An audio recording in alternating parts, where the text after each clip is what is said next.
안녕하세요. 오늘도 사연살롱을 찾아주셔서 감사합니다. 주변에 보면 집의 가정환경에 불만을 갖고 사는 사람들이 꽤 많더라고요. 폭력적인 부모님이 계시다거나 아니면 부모님이 아예 이혼을 하셨다거나 형제들 간 사이가 좋지 않아 연락을 끊고 산다는 사람들 등등 말이에요. 물론 그들도 그런 환경에서 살아왔다는 것이 힘들고 버거웠을 테지만 저는 그런 모습조차 부러워하며 살던 아이였어요. 저는 아예 어렸을 때 부모에게 버려져 가족에 대한 기억이 아무것도 있지 않거든요. 나중에는 저를 일부러 유괴한 것이 아니라 부모님 역시 저의 실종 사건으로 평생을 소갈이하며 살았다는 것을 알게 되었지만 말이에요. 맞아요. 저는 어린 시절 부모님의 손을 놓쳐 어쩔 수 없이 헤어지게 되었고 그 후로 여기저기 옮겨다니며 맡겨져야 했어요. 보육원, 고아원, 교회 돌봄센터 등등 커오면서 수많은 곳을 거쳐 다녔죠. 이런 제 인생이 절망스럽고 부모님이 원망스러워서 나쁜 생각도 많이 하고 스스로를 옭아매면서 살았었죠. 저는 애초에 태어나지 말았어야 할 저주받은 사람이라고 생각했어요. 하지만 학교에서 저를 이해해 주시고 바로 잡아주시려 끝까지 노력했던 한 선생님 덕분에 밝고 건강한 사람으로 다시 태어나 살고 있답니다. 그때 그 선생님은 저의 평생 은인으로 지금도 종종 찾아뵈며 인사를 드리고는 해요. 선생님이 끝까지 지켜봐 주셔서 대학까지 어떻게 들어갔지만 그다지 좋은 머리가 아니어서 겨우 졸업 후 작은 회사에서 일을 시작했어요. 그래도 한 가지 일을 맡으면 끝까지 해내는 성실한 태도 덕분에 회사에서 나쁜 소리를 들어본 적은 없죠. 그 덕분에 옆부서 팀장님이 좋은 남자를 소개시켜 주고 싶다며 만남을 추천하셨고 그 남자와 결혼까지 이어지게 되었죠. 그와의 결혼이 쉽게 이루어졌던 것은 결코 아니었어요. 만나서 연애하는 것이야 우리끼리 어떻게 하면 되겠지만 결혼은 부모님의 허락도 맡아야 하는 일이고 하다 보니 남자 쪽 집에서 저를 극심하게 반대했거든요. 부모, 형제, 심지어 먼 친척이 피부치 하나도 없는 제 출신을 받아들일 수 없다며 시어머니는 온갖 방법으로 저희의 결혼을 제지하려 하셨었어요. 귀한 아들을 둔 시어머니의 마음을 이해하지 못하는 것은 아니었지만 당시 저희는 너무 사랑하고 있었죠. 모진 말도 많이 듣고 따귀도 맞아보고 온갖 수모를 다 겪었지만 그때마다 남편이 잘 버텨주어 결국 저희는 결혼 허락을 받게 되었죠. 남편이 저 아니면 죽겠다고 난리를 치니 어쩔 수 없이 저를 받아주실 수밖에 없었거든요. 가장 어렵다는 결혼의 반대를 무릅쓰고 이제는 행복할 일만 남았다고 생각했는데 대놓고 제게 시집살이를 시키는 시댁 때문에 저희 고통은 끝나지 않더군요. 툭 하면 시댁으로 저를 불러대는 통에 저는 더 악착같이 이를 붙잡고 있었어요. 제가 직장일 마저 안 하면 거의 그 집 식모 마냥 살겠더라고요. 그래서 아이를 낳았을 때 빼고는 끝까지 사회생활을 하려고 노력했죠. 엄마, 진욱이 좀 그만 불러. 일하면서 애까지 키우는 사람 불쌍하지도 않아? 엄마 집에 손님 온다고 와서 음식하라고 했다면서. 그거 내가 가지 말라고 했어. 진욱이 힘들어서 요즘 살이 5kg나 빠졌는데 더 피마르게 하지 마. 어? 야, 이 못난 자식아. 아주 지 마누라한테 꽉 붙잡혀 살아서는 집에 중요한 손님이 오시는데 시댁 가서 그것 좀 도와줄 수 있지. 그걸 또 쪼르르 너한테 가서 이러디? 아, 진욱이 걔도 참 입사다. 싫으면 싫다고 나한테 말할 것이지 왜 너를 시켜서 이렇게 분통 터지게 해? 어? 진욱이가 말한 게 아니라 내가 어쩌다 알게 된 거야. 그 별것도 아닌 직장 다니면서 몇 푼이나 번다고? 유세야 유세는. 그냥 집에서 애 잘 키우고 네 내조나 똑바로 하라고 해. 그나마 남편이 저의 방패막이가 되어주어 너무 심한 시집살이는 막아주곤 했었죠. 소중한 내 아이와 날 보호해 줄 거라 믿는 남편이 있어 결혼 생활이 유지될 수 있었던 거예요. 하지만 결정적으로 제가 일을 놓을 수밖에 없는 사건이 터지고 말았어요. 유방암입니다. 늦기 전에 빨리 수술을 진행해야 합니다. 네? 유방암이요? 하늘도 무심하시지. 제가 유방암 선고를 받고야 말았던 거예요. 다행히 암 발견 후 바로 수술과 치료가 들어가 목숨에는 지장이 없었어요. 하지만 문제는 일이었죠. 어느 정도 회복되었다고 생각하고 출근을 했다가 낭패를 보곤 했었거든요. 진욱씨, 내가 진욱씨 아프고 또 그 큰 수술도 견디고 나와서 다시 시작하는 건 정말 존경스럽고 칭찬하는데 요즘 따라 실수가 너무 많아서 나도 곤란하네. 내가 막아주는데도 한계가 있어. 그렇게 힘들면 그냥 쉬는 게 좋지 않을까? 암 수술 후 제 체력과 집중력은 급속도로 저하되어 정상적인 생활이 어려웠어요. 나름 잘 해보겠다고 노력했지만 툭하면 터지는 실수에 저를 좋아하던 팀원들도 난색을 표하곤 했죠. 게다가 아픈 몸으로 퇴근하고 와 아이까지 케어를 잘 못하는 제 자신을 보며 눈물을 머금고 저는 일을 그만두어야 했어요. 더 이상 다른 사람들에게 피해를 주는 사람으로 전락하고 싶진 않았어요. 저희 퇴사 소식을 들은 시모는 놀리듯이 말하더군요. 그 이름도 없는 조그마한 회사 아구로바구로 다니더니 왜 계속 잘 다녀서 건물이라도 하나 산 다음에 그만두지 그러니? 세상에, 그런 아무나 막 들어가는 회사에서도 잘리면 넌 도대체 어디에 쓸모가 있다는 뜻인 거니? 잘린 게 아니라 체력 때문에 너무 힘들어서 제가 그만둔 거예요. 아유, 뭐 그만뒀든 잘렸든 이제 할 말이야 많겠지. 너 직장 다닌다고 다혜리한테 소홀한 거 진짜 마음에 안 들었다. 애 나 잘 키우지. 월급도 쥐꼬리만큼 주는 회사 뭘 다니겠다고. 뭐 어려서부터 보고 배운 게 있어야 말이지. 시모의 모진 말이 이어졌지만 저는 대꾸할 기운도 없어 그냥 또 외면하고 말았어요. 사실 당시 남편은 요식업 쪽 사업을 하고 있었는데 장사가 꽤 잘 되는 편이었죠. 남편의 벌이만으로도 집안 경제는 제법 돌아가는 편이었으니까요. 그럼에도 불구하고 저는 제 일을 끝까지 하고 싶었고 그게 좌절된 순간 저는 큰 절망감을 느꼈어요. 하늘도 무심하시지. 부모 형제 없는 내가 불쌍하지도 않나? 나이도 젊은데 유방암이 뭐야. 살아있어도 사는 것 같지 않고 내가 끝까지 할 수 있는 일이 하나도 없어. 원망스러운 제 팔자 앞에서 아무것도 할 수 있는 것이 없었지만 그때마다 제 보석 같은 딸을 보며 마음을 다잡고는 했어요. 일을 그만두자 시모는 당연하다는 듯이 온갖 잡스러운 일들을 제게 맡기기 시작하더군요. 겨울 오기 전에 두꺼운 이불 다 한 번씩 빨래방 가져가서 세탁하고 해야 하는데 네가 차 좀 갖고 와서 해야겠다. 김장할 것 준비물 내가 지금 문자로 보냈지? 그거 하나도 빠짐없이 사와야 된다. 명하게 한 약 내가 주문해놨으니까 네가 가서 직접 가지고 가라. 꼬박꼬박 잘 챙겨서 먹이고. 이번에 집에 옛날 책들 다 버리고 책장 정리할까 하는데 이번 주말에 올 수 있지? 올 때 책들 묶을 수 있는 끈이랑 목장갑도 꼭 챙겨오고. 허리가 삐끗했는데 와서 나 데리고 병원 좀 가자. 도무지 걸을 수가 없네. 나 여행 왔는데 깜빡 잊고 창문을 안 닫고 왔네. 내일부터 비 많이 온다는데 집 가서 창문 좀 꾹꾹 닫고 가고 나가는 길에 음식물 쓰레기 좀 가져가서 버려. 알았지?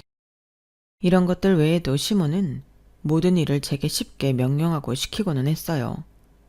심지어 남편에게는 일도 안 하고 놀고 있는 남동생이 하나 있었는데 그 시동생이 뒤치다꺼리까지 제가 해야 할 때도 있었어요. 이번에 모임에서 내가 2주나 넘게 여행을 가기로 했는데 명교 밥 좀 챙겨줘. 네? 도련님 밥을요? 네가 집에 와서 차려주고 가든지 아니면 2주 동안 명교를 너희 집에서 먹고 재우고 하든지. 도련님도 30대 중반인 어른인데 혼자 잘 챙겨 드실 수 있지 않을까요? 나는 걔 아무리 집에서 놀고 있어도 부엌 출입시킨 적 한 번도 없다. 괜히 이거 해라 저거 해라 하면 더 스트레스 받을 거고 밥이라도 잘 챙겨 먹어야 뭐든 하려는 의지도 생기니까. 걔가 마음이 어려서 말만 잘못해도 상처 크게 받는 애야. 괜히 네가 이상한 말 하지 말고 조용히 밥이나 잘 차려줘. 참, 명교 걔는 약간 싱겁게 먹으니까 알아두고. 도련님은 남편과 달리 사회생활을 한 적이 없어요. 처음에는 재택근무를 하는 건가 아니면 집에서 예술활동을 하는 건가 싶었지만 그냥 백수로 놀고 있는 것이더군요. 남편도 그런 자기 동생을 많이 답답해했지만 도련님은 시모의 치마폭에 푹 쌓여 좀처럼 일을 하려고 하지 않더군요. 답답한 마음의 남편은 시모와 도련님이 다 있는 자리에서 이렇게 말한 적도 있어요. 야, 여명교. 너 진짜 계속 이렇게 집에서 놀고 먹으면서 허구한 날 게임만 처하고 있을 거야? 네 주변에 친구 없어? 다른 애들 좀 봐. 다 취직하고 열심히 일해서 결혼 준비도 하고 그러는데 넌 지금 도대체 뭐 하는 거냐? 진짜 하고 싶은 일이 없으면 형 가게 와서 일이라도 돕던지, 어? 형 가게 가면 음식 냄새 너무 많이 나서 어지럽단 말이야. 그래, 명교 얘가 후각이 예민해서 냄새만 좀 이상해도 머리 아파하고 그러잖니. 그래서 엄마는 계속 이렇게 얘 집에만 둘 거예요? 지가 진짜 필요하다 느끼면 뭐든 하겠지. 지금은 그냥 내버려둬. 명교 얘도 다 속이 있는 애야. 속은 무슨 일확천금 노리고 맨날 로또나 사는 거 내가 다 아는데. 한심하다 한심해. 남편이 돈을 벌어 시댁적으로 일정 용돈을 드리고 있는 건 알고 있는데 아마 시동생 몫까지 조금 더 챙겨보내는 것 같더군요. 아무튼 시동생 본인의 일할 의지도 없지만 시모 역시 자기 아들을 사회에 내보낼 생각도 없어 보였어요. 형수님, 입을 팬티가 없는데 세탁기 어떻게 돌려요? 형수님, 집에 갑자기 TV가 안 나오는데 어떻게 해요? 형수님, 저녁에는 짜장면이랑 탕수육 먹고 싶은데 집으로 시켜주면 안 돼요? 시모 말처럼 매일같이 시댁에 가서 시동생의 끼니를 차려주진 않았지만 어쨌든 시모가 부재한 2주 동안 시동생도 참 많이 저를 부려먹더군요. 남편에게 하소연하는 것도 한두 번이지 말하는 사람도 듣는 사람도 다 지치고는 했죠. 여보, 다율이가 이번에 체육대회 할 때 아빠랑 엄마가 꼭 같이 왔으면 좋겠대. 참석해 줄 수 있어? 당연히 안 되지. 가게 얼마나 바쁜지 알면서. 이번에 알바생 빵꾸까지 나서 그거 메우느라 진짜 정신 하나도 없어. 그런 건 당신이 다율이한테 잘 좀 얘기하고 그래. 다율이가 같은 반 친구들 다 엄마랑 아빠랑 온다는 얘기 듣고 기대하는 것 같더라고. 당신 바쁜 거야 다 알지. 그런데 애가 의기소침해 할까봐. 아무튼 안 돼. 당신도 될 것 같은 얘기만 좀 골라서 해. 이런 얘기로 시간 낭비하지 말고. 시댁의 잡돌이에 철저히 저를 먼저 지켜주던 남편은 언제부터인가 태도가 변하더군요. 가게 일이 바쁘다는 핑계로 저뿐만 아니라 딸의 일까지 관심을 두지 않기 시작했어요. 제가 말만 좀 걸려고 해도 시간 없다고 무시해버리기 일쑤였고 사소한 일에도 화부터 내더군요. 남편이 바빠진 일로 전과 다른 불통의 사람이 되었지만 경제적인 부분은 확실히 부족하지 않게 채워져서 그나마 버티고 있었어요. 하지만 그것도 잠시 남편이 하는 일에도 큰 위기가 봉착하고 말았어요. 뭐? 박 사장이 유통한 식품이 걸렸다고? 이 자식이 중국산을 다 국산이라고 속이고 아주 안 좋은 싸구려 물질도 섞어서 납품했었더라고. 거기서 납품받는 우리랑 다른 새 집까지 이번에 싹 다 조사 나와서 가져갔어. 이 새끼를 내가 몇 년을 믿고 맡겼는데 어떻게 이렇게 내 뒤통수를 칠 수 있어? 남편과 거래하는 업체 사람의 거짓말로 저희까지 피해를 보게 되었죠. 이 바닥 소문 한번 잘못 나면 그냥 폐업의 길로 접어드는 건데 진짜 환장하겠다. 남편의 말처럼 관련 소문이 나고 전처럼 손님이 주는데 단 하루도 걸리지 않더군요. 게다가 남편 가게 가까이에 같은 부류의 가게들이 우후죽순으로 생기면서 결국 남편은 파리만 날리게 되었어요. 보증금도 다 깠는데 이렇게 빈털터리로 나갈 순 없어. 남편은 한순간에 무너졌고 메일을 술로만 보냈어요. 더욱 포악스럽고 난폭하게 변한 남편은 이제 더 이상 제가 알던 전의 그 모습이 아니었죠. 저나 딸이나 매일같이 눈물로 밤을 지새우는 일이 빈번했어요. 그러던 어느 날 전화 한 통을 받게 되었죠. 임진욱 씨인가요? 여기 실종 가족 찾기 본부입니다. 예전에 저희에게 맡기신 DNA 일치자가 나타나셔서요. 오셔서 직접 확인해 주셨으면 합니다. 정말 생각도 못한 일이었죠. 기술이 발전하고 혹시나 하는 마음에 제 DNA를 관련 기관에 남겨놓았고 저와 일치하는 사람을 발견했다는 전화를 받고 가슴이 터질 것 같았어요. 왜 지금에서야 나타난 거지? 예전에 날 버린 게 너무 미안해서? 내가 가족을 만나게 된다면 난 무슨 말부터 해야 하지? 기분이 좋은데 또 슬프기도 하고 이게 도대체 무슨 감정이지? 얼마 후 저는 제 DNA와 일치한다는 장본인을 만났어요. 세월이 오래 지났지만 묘하게 저와 비슷한 느낌을 풍기는 한 늙은 여인이 저를 기다리고 있더군요. 진호가, 우리 진옥이 드디어 만나는구나. 늙은 여인은 저를 와락 껴안고 눈물부터 터뜨렸어요. 진호가, 엄마가 미안해. 이제야 널 찾은 엄마를 용서해줘. 정말 너무 미안해. 어쩜 좋지?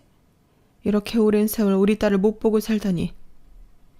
제 엄마라고 하는 늙은 여인에게 저는 놀랄만한 이야기를 많이 들었어요.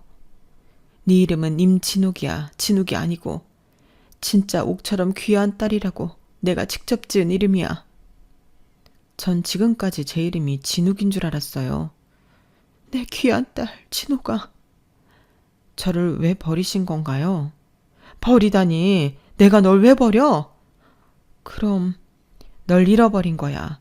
주말에 널 데리고 아빠랑 놀러 나갔다가 손을 놓치고 말았는데 아무리 찾아도 찾을 수가 없더라.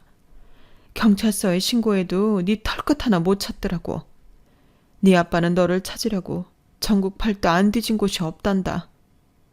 결국 널 찾지 못했다는 죄책감과 스트레스가 너무 컸는지 갑자기 그냥 세상을 떠나버렸어. 세상에나 아빠가요? 그래, 우린 널 버린 것이 아니야. 널 잃어버린 거야. 우린 40년이나 고통과 괴로움 속에 살고 있었어. 나는 그래도 내가 죽기 전에 너를 꼭 만날 수 있다는 희망을 놓지 않고 열심히 살았어. 언젠가 만날 내 딸을 위해 하루하루 소중하게 더 미친 듯이 열심히 살았단다. 드디어 소원이 이루어지는 날이 오는구나. 엄마는 제 손을 놓지 못하고 계속 눈물만 흘리셨어요. 이제야 부모님이 저를 버린 것이 아니라 잃어버렸고 그것도 그동안 저를 찾고 있었다는 사실을 알고 나니 저 역시 너무 괴로워 견딜 수가 없더군요. 난 버려진 것이 아니었어. 그동안 세상에 퓨퓨치 하나 없이 버려진 인생이라고 얼마나 힘들어하면서 살았는데 내가 더 미안해요, 엄마. 지금까지 엄마랑 아빠를 오해하며 살아왔어요. 괜찮아. 다 우리 잘못이야. 어디서 어떻게 큰 거니? 그래도 이렇게 살아있어줘서 고마워. 진호가, 내 딸. 꿈을 꾸는 것 같았어요. 내 혈육인 엄마를 죽기 전에 만나다니. 시간이 지났지만 살아계신 엄마의 손을 잡아볼 수 있다니. 엄마와 저는 밀린 40년간의 이야기 보따리를 풀어놓느라 시간 가는 줄도 몰랐죠. 어제도 만나고 오늘도 만나고 내일도 만나고 매일매일 만났어요. 만나서도 계속 손을 놓지 않고 얼굴을 쓰다듬으며 이야기를 했어요. 우리 딸이 이렇게 다 커서 결혼도 하고 애도 낳았구나. 너무 기특하고 장하다. 유방암 수술한 건 괜찮고? 처음보다는 많이 좋아졌어요. 체력이 너무 바닥을 쳐서 운동도 다시 시작하고 할 수 있는 건 다 했어요. 지금 그래도 많이 회복한 편이에요. 그래, 큰 수술 한번 하면 몸이 회복되는데 꽤 시간이 걸리더라. 그래도 이렇게 잘 살아 있어줘서 고마워. 엄마는 남편을 만나고도 손을 꼭 잡고 이야기했어요. 우리 진옥이랑 잘 살아줘서 고마워요. 예쁜 손녀도 낳고. 세상에 혼자가 되어버린 우리 진옥이 옆에 나타나 나 대신 있어줘서 정말 너무 고마워요. 아닙니다. 이제라도 이렇게 장모님을 뵐 수 있어서 다행입니다. 남편은 갑자기 나타난 장모의 존재에 낯설어 했지만 또 어느 정도 적응을 금방 하는 것 같았어요. 문제는 시모였죠. 너 친엄마 찾았다며? 네, 과학기술이 진짜 발전했나 봐요. 제 DNA로 찾았대요. 그래서 널 왜 버렸대? 버린 게 아니라 잃어버리셨대요. 엄마랑 아빠도 한평생 절 찾아다니시며 사셨대요. 그동안의 오해가 다 풀렸어요. 오해는 무슨? 자식 잃어버린 부모는 입이 10개라도 할 말이 없지. 그게 무슨 자랑이라고 떠벌리고 다니겠냐? 자랑은 아니지만 그래도 이제 찾았으니 얼마나 다행이에요. 전 세상에 제가 혼자밖에 없는 줄 알았는데 지금 너무 기쁘고 행복해요. 네 친엄마가 거짓말하는 거 아니야?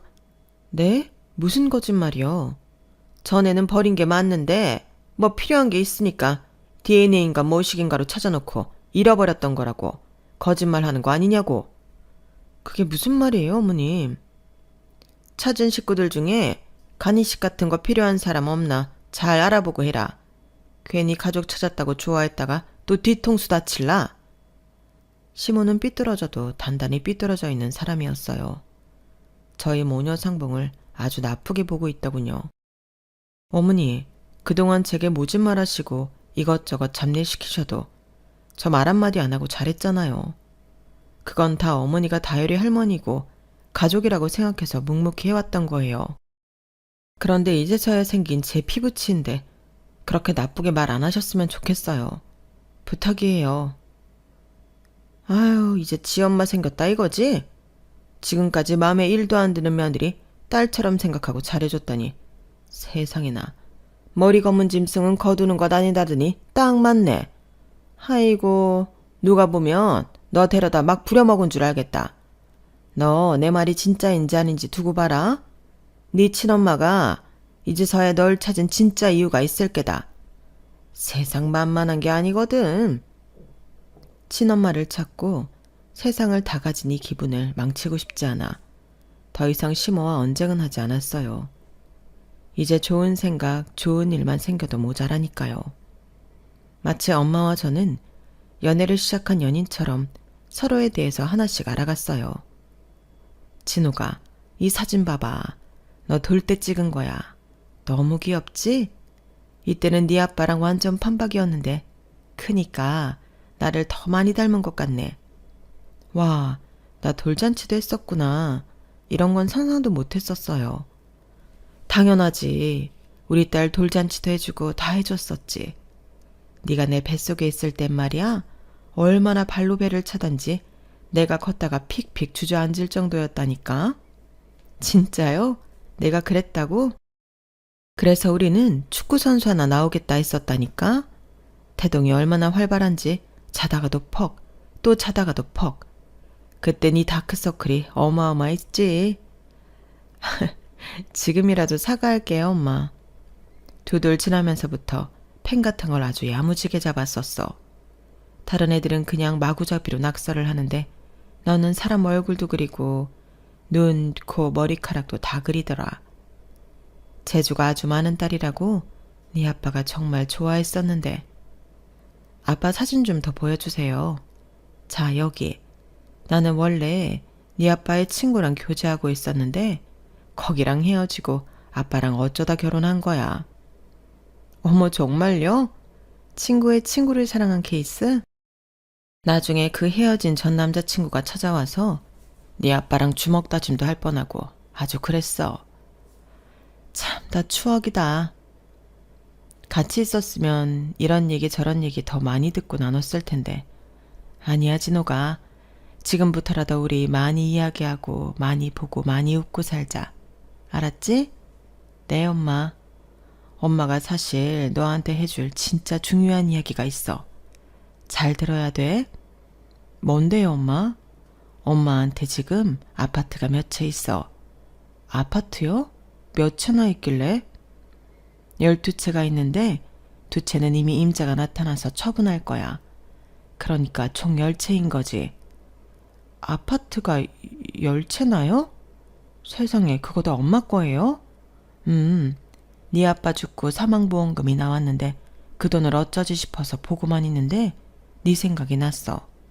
내 생각이요? 아빠가 널 찾다가 돌아가셨는데 내가 어떻게든 끝까지 널 찾아서 좋은 것들을 다 물려줘야겠다 싶은 생각이 들더라고. 생이별한 것도 억울한데 만나서 가난뱅이 엄마이면 네가 얼마나 싫겠니? 에이, 싫다니. 엄마면 엄마인 거지. 가난한 거랑 뭐가 상관 있어요. 아니야. 그래서 나는 악착같이 재산을 불려서 널 만나 다 주고 가야겠다 하고 이를 악물었단다. 우선 돈 있는 사람들은 돈을 어떻게 굴리나 하고 관찰도 하고 공부도 했는데 역시 정답은 부동산이더라고. 그 당시만 해도 아빠 사망보험금으로 집 한 채 정도는 마련할 수 있었어. 그 첫 집 산 걸 계기로 계속 돈을 굴렸어.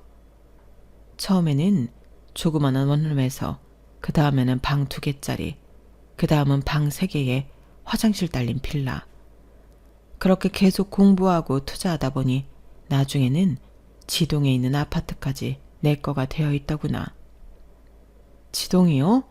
거기가 집값 제일 비싼데 아니에요? 맞아. 거기에 2채, K동에는 5채, C동에는 3채 이렇게 말이야. 세상에, 나 말도 안 돼. 다 그렇게 집값이 비싼 동네에 집이 있다는 말이에요? 엄마 진짜 공부 많이 했어. 너 하나만 생각하고 정말 악착같이 살았어. 엄마, 그래도 얼마나 감사하니? 우리 딸 드디어 이렇게 만나게 해줬는데 이제 진짜 아무 소원 없다.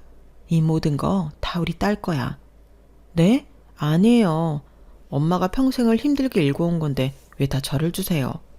엄마 남은 여생 편하게 사시는 게 저는 더 좋아요. 다 네 거야. 하나도 빠짐없이 다 넣어줄 거야. 네가 한 집마다 돌아가면서 살던지 팔아서 현금화하던지 엄마는 이제 상관없다. 우리 딸한테 줄 수 있는 거 다 주고 갈 거야. 엄마는 집값이 가장 비싸다는 동네에만 10채를 보유하고 있었고 당신이 사시는 집을 제외하고 제게 모두 물려주시겠다는 말 하셨어요. 심지어 증여세에 관련된 건 역시 어떻게 해결을 해야 할지 세무사와 다 이야기도 맞춰놓았고요. 난 엄마 찾은 것만 해도 지금 너무 행복한데 집이라뇨. 과분해요. 40년 동안 너한테 못해준 거 이렇게라도 네가 받아줘야 엄마가 마음 편해. 우리 이제 정말 행복하게만 살자, 진호가. 저희 모녀는 부둥켜 안고 한참을 울었어요. 엄마랑 아빠가 저를 얼마나 애타게 찾아다녔고 얼마나 사랑했는지 알 것 같았어요. 저를 버렸다고 오해하고 부모님을 원망해왔던 제 자신이 너무 싫더군요. 엄마에게 집 10채를 받게 되어 있다는 사실을 안 시댁은 정말 놀랍게도 180도 다른 사람들이 되어 있더군요. 진호가, 사부인 잘 계시지? 사부인? 아, 저희 엄마요? 네, 잘 계세요. 사부인이 나한테 시간을 조금 내어주실 수 있을까? 그래도 사돈지간인데 직접 찾아뵙고 식사 대접이라도 하는 게 맞다 싶어서. 우리 집에 이렇게 예쁘고 착한 진욱이를 낳고 보내주셨는데 감사 인사를 전해야겠어. 정작 엄마 당신은 40년 동안 널 못 보고 사셨으니까 이게 얼마나 가슴 찢어지는 일이니? 나는 요즘 너랑 사돈 생각하면 밤에 잠이 안 와. 어떻게 그렇게 모녀를 생이별하게 만들었는지 참 세상도 모질구나 싶다니까. 그렇게 원망스럽다가도 또 이렇게 다시 만나서 좋은 선물도 주시고 복도 가져다 주시고. 나는 진욱이 네가 처음부터 잘 될 줄 알아봤어. 너는 눈빛부터가 아주 다른 애였거든. 내 며느리가 될 거라고 나는 확신했었지? 네? 어머니, 저 결혼할 때 따귀까지 때려가면서 반대하셨었잖아요. 저는 수화기 너머로 부드럽게 바뀐 시모의 목소리와 말도 안 되는 거짓말을 듣고 웃음이 삐질삐질 새어나오는 것을 참느라 아주 힘들었어요. 딱이라니. 너 사부인한테 그런 말은 안 했지? 나 너 때린 적 없다. 다만 네가 우리 식구가 되기 전에 자만하지 않고 정직한 마음을 다잡고 왔으면 해서 널 몇 번 꾸짖은 적은 있지만 그것도 다 너 잘 되라고 어른인 내가 모질게 좀 한 거지. 아, 저 잘 되라고 모질게 하신 거였구나. 제가 어려서 어머님의 그 깊은 뜻을 몰랐네요. 그러니까 사부인이랑 한번 식사 자리 좀 만들렴. 나도 이것저것 할 말이 많아. 좋은 선물도 많이 주셨는데 감사하기도 하고. 선물이요? 아무튼 사부인께 말씀 꼭 전하고 시간 언제가 괜찮으신지 나한테 말해주렴. 시모의 달라진 태도에 저는 질색팔색을 하고 전화를 끊었어요. 더 웃긴 건 남편이었죠. 하루는 남편이 정장을 빼입고 나타나서는 제게 말하더군요. 내가 다시 재기할 수 있게 도와줘서 고마워. 재기? 무슨 말이야? 역시 당신밖에 없어. 나 가게 망하고 한동안 정신 못 차리고 있었잖아. 그런데 이렇게 당신, 정확히 말하자면 우리 존경하는 장모님이 내게 다시 한번 기회를 주셨잖아. 나 이번에 하는 일은 정말 잘할게. 이제 아무도 안 믿고 우리 식구, 우리 가족만 믿고 내 손으로 하나하나 다 해 나갈게. 그래서 내가 생각한 새 사업이 뭐냐면, 당신 무슨 말이야? 엄마랑 내가 당신한테 무슨 기회를 줬다고? 장모님이 주시는 그 많은 집 다 어떻게 하려고? 어느 정도는 팔아서 이제 내가 다시 일어설 수 있게 도와줘야지. 우린 한 가족이니까. 그치? 저는 코웃음밖에 안 나오더군요. 엄마의 재산이 아주 큰 능력을 발휘하는 것 같더군요. 아직 받지도 않았어. 그리고 받아도 난 당신 사업 다시 시작하는데 준다는 말 한 적도 없어. 김칫국 마시지 마. 뭐? 우리 가족이잖아. 김칫국이라니. 힘들 때 서로 위로해주고 다시 격려해서 일으켜주는 게 진짜 식구지. 그래서 나 힘들 때 당신이 날 위로해줬던가? 당신 힘들 때? 난 항상 옆에 있어줬지. 입에 침 발랐어? 나도 힘들었잖아. 가장으로서 무너졌는데 나도 얼마나 죽고 싶었다고. 당신이 이해 좀 해줘라. 아무튼 설레발 치지 마. 나는 아직 엄마 재산에 욕심 1도 없어.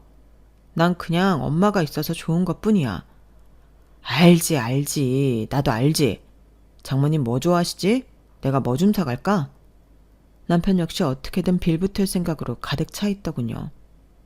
그동안 가장으로 우리 가족을 부양해 준 것은 너무 고맙지만 하루아침에 달라진 태도는 정말 구역질나게 싫었어요. 다른 일은 다 제쳐두고 저는 이제 엄마와 행복할 일만 남았다고 생각했어요. 하지만 저는 그런 행운마저 빼앗겨버렸죠. 네? 저희 엄마가요? 지금 당장 갈게요.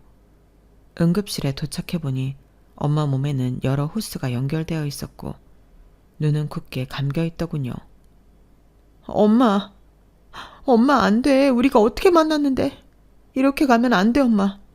눈 좀 떠봐. 진옥이 왔어. 엄마. 저는 누워있는 엄마를 붙잡고 한참을 오열했어요. 아무리 불러도 엄마는 눈을 뜨지 않더군요. 오전 8시 40분 유하수님이 사망하셨습니다. 갑작스러운 뇌출혈로 제대로 손 써보지 못하고 그렇게 엄마는 다시 제 곁을 떠나고 말았어요. 잃어버린 엄마와 재회한 지 딱 3년 만에 벌어진 일이었죠. 우리 모녀가 전생에 뭘 얼마나 잘못했는지 몰라도 이번 생이 너무 가혹하더군요. 이제야 우리 엄마를 찾고 함께 행복할 일만 남았다고 생각했는데 이렇게 또다시 저 혼자 남겨지다니. 눈을 뜨고 있어도 믿어지지 않았어요. 엄마의 영정사진 앞에서 기절하고 또 기절하길 반복했죠. 엄마 돌아와줘. 엄마만 돌아와주면 나 진짜 아무것도 필요 없어. 엄마랑 손잡고 시장 가고 따뜻한 밥 먹고 같이 찜질방 가서 등도 밀어주고. 내가 원한 건 진짜 이런 거였는데 왜 벌써 간 거야? 왜 그렇게 빨리 간 거야? 세상이 원망스럽고 살고 싶다는 생각이 좀처럼 들지 않았어요. 그때 제 옆에 있는 딸이 저를 꼭 안아주더군요. 엄마, 내가 있잖아. 내가 엄마 지켜줄게. 너무 울지 마. 슬픔에 가려져 보지 못한 제 딸이 큰 눈으로 저를 쳐다보고 있었어요. 우리 다율이 고마워. 다율이 덕분에 엄마가 다시 힘을 내서 살아볼게. 우리 딸 고마워. 저는 힘껏 딸을 안고 다시 살아갈 의지를 다졌어요. 장례가 끝난 뒤에도 한동안 힘들기는 했지만 최대한 슬픔에 묻혀 지내지 않으려 노력했어요. 시간이 지나 엄마가 제게 주기로 한 아파트 열채 일도 마무리가 되었죠. 그 사이에 저도 세무사나 자산관리사와 많은 이야기를 나누었어요. 그날 저녁 남편이 문자 하나를 보냈더군요. H호텔로 7시까지 와. 당신 위해서 내가 저녁을 준비했어. 생전 제 생일에 미역국 한번 끓여준 적 없던 남편이 제게 저녁을 사주겠다며 비싸고 유명한 호텔로 부르더군요. 어머님이랑 도련님도 계셨네요? 우리 진욱이 얼굴이 아주 반쪽이 됐네. 세상에나. 그러게. 형수님, 살 빠지니까 완전 더 예뻐요. 연예인 같은데요? 아니에요, 무슨. 그런데 여기는 다들 어쩐 일이세요? 잠깐만 기다려봐. 10초 정도 사라졌던 남편은 커튼 뒤에서 케이크에 초를 꽂아서 나타나더군요. 생일 축하합니다, 우리 와이프. 내 생일이었나? 응, 그것 봐. 당신 생일도 까먹으면서까지 살면 어떡해. 오늘 맘껏 즐겨. 알았지? 생일 축하한다, 우리 며느리. 생일 축하해요, 형수님. 시댁 식구들은 폭주가 팡파레를 터뜨리고 난리도 아니더군요. 사실이었어요. 저는 제 생일도 잊고 살 만큼 정신이 없었어요. 알았다 해도 이렇게 생일을 챙길 생각도 없기는 했지만 말이에요. 엄마 돌아가신 지 아직 반년도 안 돼서 내가 이렇게 생일을 챙기는 게 맞나 모르겠네. 산 사람은 살아야지 뭔 소리야, 진우가. 많이 먹어. 알았지? 특히나 기분 좋아 보이는 시모는 끊임없이 제 앞으로 음식을 날라다 주더군요. 식사가 어느 정도 끝났을 무렵 시모가 드디어 본론을 꺼내놓더군요. 예, 진우가. 그 사부인이 남기신 아파트는 어떻게 잘 있는 거지? 네? 세상 물정을 모르는 우리 진욱이가 그걸 다 어떻게 관리하나 걱정되어서 말이야.